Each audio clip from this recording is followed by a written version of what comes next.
Allez, on se penche aujourd'hui sur une réforme majeure, une réforme qui pourrait bien changer la façon dont l'épargne des Marocains participe à la construction de l'avenir du pays. C'est la grande question qui est au cœur de cette nouvelle loi. L'idée, c'est de voir les choses différemment. L'épargne, ce n'est plus seulement une protection pour soi, pour sa famille, ça peut devenir un véritable carburant pour le développement, un moteur capable de financer les grands projets qui vont dessiner le Maroc du futur. Pour bien comprendre de quoi on parle, il faut avoir ce chiffre en tête, 807 milliards de dirhams. C'est l'argent géré par les OPCVM au Maroc. C'est absolument colossal, on parle d'un vrai poids lourd de l'économie, un levier financier gigantesque qui est au centre de toute cette histoire. Alors, voilà notre feuille de route pour tout décrypter. On va d'abord regarder le contexte, comprendre pourquoi il fallait changer. Ensuite, on plongera dans les nouveautés de la loi, ce que ça change concrètement. On parlera du rôle du nouveau patron du régulateur. Et enfin, de la grande ambition derrière tout ça. Et on commence logiquement par le début. Pourquoi c'était devenu urgent, indispensable même, de dépoussiérer une loi qui avait plus de 30 ans? Juste un petit rappel pour être sûr qu'on est tous sur la même longueur d'onde. Un OPCVM, pour faire simple, c'est une sorte de grande cagnotte. Plusieurs épargnants mettent leur argent en commun et le confient à des pros qui vont l'investir pour eux sur les marchés. C'est le moyen le plus simple et le plus sûr d'accéder à la bourse, par exemple. Et regardez un peu le parcours, c'est assez fou. En 30 ans à peine, on est passé de 3 petits milliards de dirhams à plus de 800 milliards. Une croissance vraiment exponentielle. Et forcément, une loi pensée en 1993 pour un marché naissant, eh bien, elle n'était plus du tout adaptée. Mais malgré cette croissance incroyable, voilà le cœur du problème. Ce marché, il reste très largement la chasse gardée des gros. Les banques, les assurances, les caisses de retraite. Les petits épargnants, les particuliers, eux ne représentent qu'une toute petite part du gâteau. Et le chiffre qui fait mal, il est là. Moins de 25 000 personnes. Sur une population de presque 37 millions d'habitants, c'est une goutte d'eau. Ça veut dire qu'il y a un immense réservoir d'épargne. L'épargne des Marocains, qui dort sur des comptes en banque au lieu de travailler pour l'économie. Alors, face à ce constat, qu'est-ce qu'on fait? Eh bien la réponse, c'est elle, la nouvelle loi 0325, qui a été pensée justement pour changer ça. La première grande nouveauté, c'est une architecture de fonds beaucoup plus souple, plus moderne. On passe d'une offre un peu taille unique à du quasi-sur-mesure. On va voir apparaître plus de fonds à compartiment, d'ETF, ces fonds qui sont très simples à acheter et à vendre en bourse.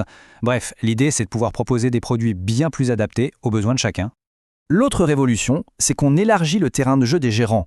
Ils vont pouvoir utiliser des outils plus sophistiqués, comme les produits dérivés, pour mieux gérer les risques, et surtout, ils pourront investir dans de nouveaux types d'actifs, comme des projets issus du crowdfunding, par exemple. C'est vraiment une porte qui s'ouvre à l'innovation. D'accord, tout ça c'est bien beau sur le papier, mais en pratique, pour les gérants et surtout pour les épargnants, ça veut dire quoi?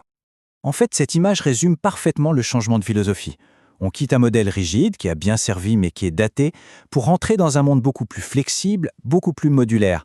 On donne aux gérants de fonds les outils pour être plus créatifs, pour faire de la véritable ingénierie financière. Le but, c'est qu'ils puissent créer le bon produit pour le bon investisseur au bon moment. Mais plus de flexibilité ne veut pas dire moins de sécurité, au contraire. La loi intègre des mécanismes de protection très modernes, comme ce fameux Side Pocket. C'est un outil de gestion de crise. Imaginez qu'un actif dans un fonds devienne soudainement difficile à vendre. Eh bien, au lieu de bloquer tout le fonds, on peut isoler cet actif problématique dans une poche à part. Ça protège la liquidité du reste du portefeuille et donc ça protège tous les épargnants. Et d'ailleurs, la protection de l'investisseur est vraiment renforcée.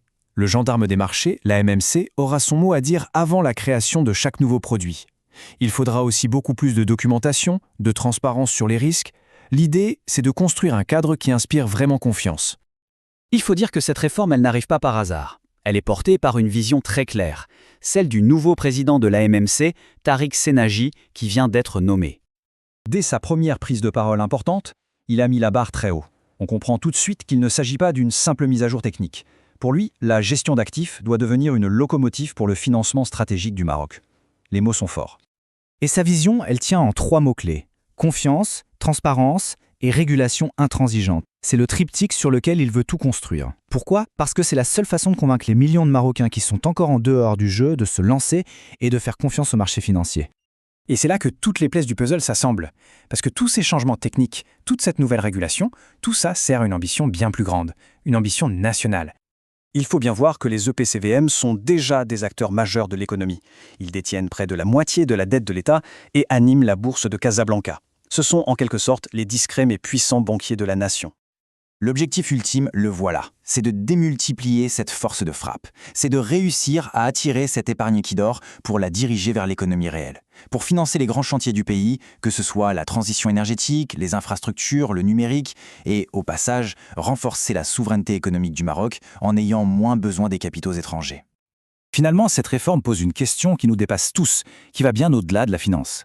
Est-ce que l'acte d'investir, de placer son argent, peut devenir un acte citoyen ? Est-ce qu'en choisissant de mettre son épargne dans des fonds qui financent l'économie nationale, chaque Marocain ne deviendrait pas un bâtisseur, un acteur direct du Maroc de demain ? C'est peut-être ça, la vraie révolution qui se prépare.